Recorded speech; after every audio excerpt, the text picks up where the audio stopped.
انت تشبه بالاستقبال ويبقى على صوت دايما بنشجع الابطال. فريق كبير فريق عظيم هديله عمري وبرضه قلبي. بسم الله الرحمن الرحيم. لأول مرة يتابعنا على القناة اشترك في القناة، فعل زر الجرس ولايك للفيديو. ألف مبروك تصدر الدوري العام. أول مؤجلات الدوري في عالم تقول لك الأسبوع جديد، وأنا بالنسبة لي المؤجلات أنت عندك 6 مؤجلات، كسبت ماتشين 3 بتبدأ اللي أنت تدخل اللعيبة سنة بسنة. الفوز على إنبي النهاردة، الفوز على إنبي في الدوري بيثبت حاجة، بيثبت ان النادي الاهلي كبير، والنادي الاهلي علا من ساعة ماتش الهلال واحنا بنتكلمه، من ساعة ماتش الهلال واحنا اتكلمنا في قبل ماتش الهلال، ليلة مباراة ماتش الهلال قلنا احنا لو صعدنا من دور المجموعات هتفتح معانا فتحة كبيرة، توصل ان شاء الله النهائي، هتكسب كاس مصر، هتكسب السوبر، هتكسب كذا، هتكسب ماتشات الدوري، هتلاقي نفسك العملية ماشية. سبحان الله اللي احنا قلناه. الفترة الجاية انت عندك 3 ماتشات قبل الماتش النهائي. يعني مارسيل كولر هيبدأ يرحل للعيبة شوية. يرحلهم ازاي؟ يعني يريح اللعيبة. ريح النهارده عبد المنعم، ريح حسين الشحات، ريح كهربا، ماشي، ونزل بنفس التيم. بدأ النهارده التشكيل قدام انبي، والاهلي اثبت اللي هو مرعب بعد ماتش انبي. لما فرقه زي انبي كانت في معظم الماتشات اللي كانت بتلعبك بتجريك في اللعب، هي مش قادره تمسك الكورة. يعني مسكت الكورة في المباراة كلها حوالي 7 دقايق بالظبط، 7 دقايق بالظبط، ماشي، طول المباراة رقميا وكل حاجة. ماسك الكورة تسليم وتسلم وينجلوا الكورة 7 دقايق طول الماتش. والاهلي قاعد ماسك الكوره انجل من الشمال لليمين، اليمين للشمال، من الدفاع لخط النص للهجوم كده. ضيعت كميه فرص. احنا مش هنتكلموا على اي لعيب الفتره دي لحد ما ينتهي افريقيا، ننتهوا من الدوري، عشان يبقى تقييمنا حقيقي، يبقى تقييمنا لعيبه رجاله، يبقى اللعيبه رجال. تقييمنا اللعيبه اللي الاهلي مش محتاجها، واللعيبه اللي الاهلي محتاجها الموسم الجديد، وهتعلى مع الموسم الجديد. النهارده بدأ تشكيل كولر قدام انبي: علي لطفي، محمد هاني، ياسر ابراهيم متولي، ريح عبد المنعم، علي معلول. نص الملعب الثلاثي بتوع نص الملعب: ديانج، حمدي فتحي، مروان عطية، ماشي. قدامهم عبد القادر، ريح حسين الشحات، بيرسيتاو اساسي زي ما هو، قدام محمد شريف. ده التغييرات اللي في التشكيل، وهو نفس الريتم بتاع كولر اللي هو يلعب. المنظومة بتاعته، المنظومة حرك الدفاع لخط النص عشان الكرة بقت بتطلع مظبوط. وانت العب الكرة السهل، العب تسليم وتسلم بسرعة. هي دي الفكرة اللي دخلت على الاهلي جديد. العب تسليم وتسلم وتحرك. المشكلة عند عبد القادر اللي هو بيحتفظ بالكرة، العب تسليم وتسلم، سهل الريتم على نفسك، سهل اللعب على نفسك. يعني انت ممكن تعمل جبهة انت وعلي معلول، جبهة الموت. انت مهاري وبتعرف تعدي، بس خلي المهارية بتاعتك لمصلحة الفرقة مش لمصلحتك الخاصة. ليه؟ انت لما خدت الكورة، لما اتقطع الكورة في الجون التاني، لما اتقطع الكورة من الولد وانت سحبت نفسك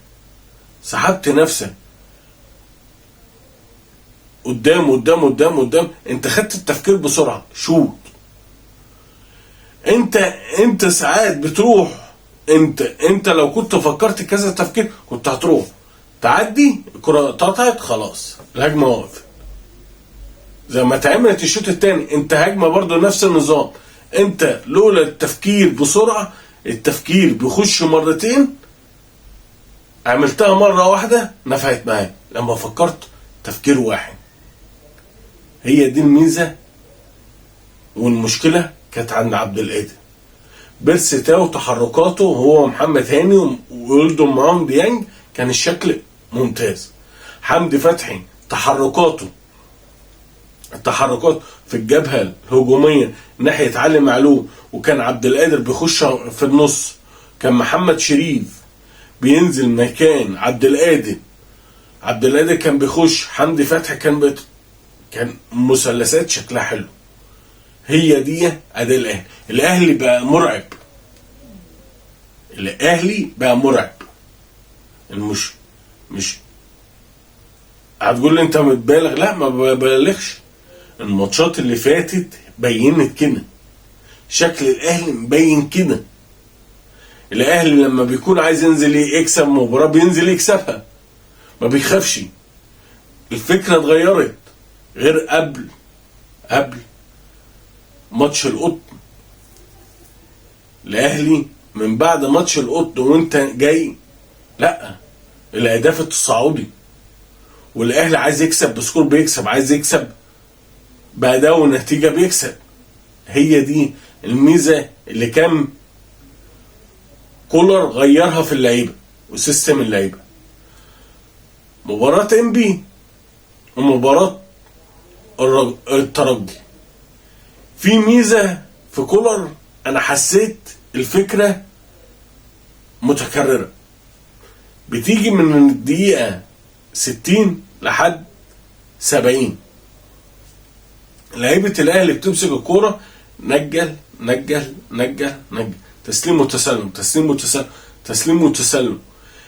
وتسلم دي انت بتهمد الفرقة اللي قدامك.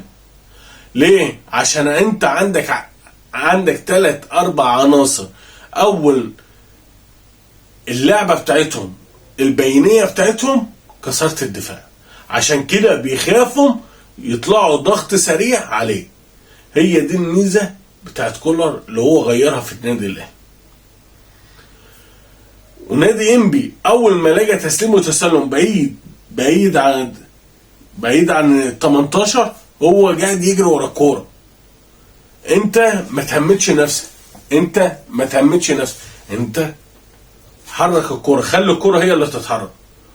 المثلثات لما بتتعمل انت بتهمد اي فرقه قدامك. انت خطفتهم في هجمتين. انت كنت زمان القندوزي لما نزل، قفشه لما نزل في كوره لقفشه، وعمرو السوليه كوره، وطاهر كان كوره.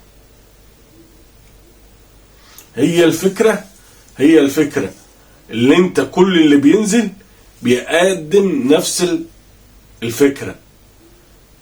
هو ده شكل اداء الاهلي مع كولر غير من التوليفه بتاعت الاهلي، غير من فكر الاهلي اللي كان قبل كده. لا، بقى الكره سريعه، بقت الكره بتتحرك، بقت الشكل احسن، الشكل بقى حلواني اكتر. احنا طماعين، احنا جمهور الاهلي جمهور طماع، عايز النتيجه وعايز اللعب. بس احنا اللي يهمنا حسم الدوري بدري، بتريح ساعتها ماشي، بعد كده ان شاء الله ان شاء الله التوفيق ده من عند ربنا سبحانه وتعالى، بس العب برجوله. زي احنا ما بنقول العب بكتوره، العب برجوله، اقتل نفسك في الملعب والبطوله هتيجي باذن الله. واحد بيقول لي ماتش الوداد يجلك، يجلك لو انا ما حسيتش من اللعيبه الروح. ممكن اتعادل هنا 0-0 واروح اخد البطوله من هناك. ممكن اكسب 3 واروح اتهزم هناك.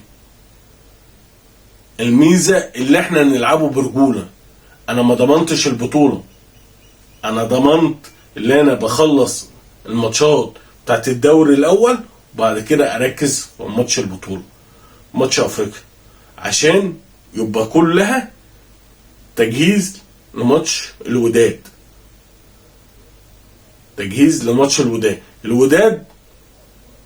الوداد مش زي الوداد قبل كده، بس اسمه الوداد زي ما اسمك النادي الاهلي. انت بتخلص عندك ماتش طلائع الجيش يوم الجمعه، بعدها سيراميكا. التدويره هي اللي بتريح اللعيبه، هي اللي هتخلي اللعيبه تركز. عشان كده انا اللي عاجبني اللي كل عاطي كل ماتش تفكيره، مش بيفكر في ماتش النهائي، بيفكر في ماتشات الدوري الاول وبعد كده ماتشين نهائي افريقيا. مبروك للنادي الاهلي الفوز على انبي بثنائيه محمد شريف اللي كان تحركاته ايجابيه على المرمى النهارده. وكان احسن ميزه عجباني في محمد شريف النهارده، مش عارف هيلعبها طول الماتشات ولا يلعبها الماتش ده بس، تسليم وتسلم بسرعه، هي دي اللي عجباني. وعبد القادر لازم يدوس على نفسه الفتره الجايه. عبد القادر انت بتلعب بحسم بطولات مش ناقصه، يعني حرقت اعصاب. لازم اللعيبه كلها تتكاتف، كلها فيها احنا حاسين وجماهير الاهلي حاسه اللي انتوا بتلعبوا بروح وعايزين تدوا هديه لجماهير الاهلي الدوري وافريقيا. يبقى انجاز تاريخي النادي الاهلي بيتكرر على ايديكم، ويا ريت ويا رب واحنا في ظهركم. جمهور الاهلي في ظهركم وفي ظهر الاداره وفي ظهر الجهاز الفني. الف مبروك الفوز على انبي بثنائيه التصدر الدوري. في ماتش بكره بتروجيت بيراميدز لو كسب هيبقى فرق نقطه، بس انت ما عندك مؤجلات، انت بتخلص مؤجلاتك، ماليش دعوه بحد. انا ما ببصش لحد، انا ببص ان انا اخلص الدوري بدري.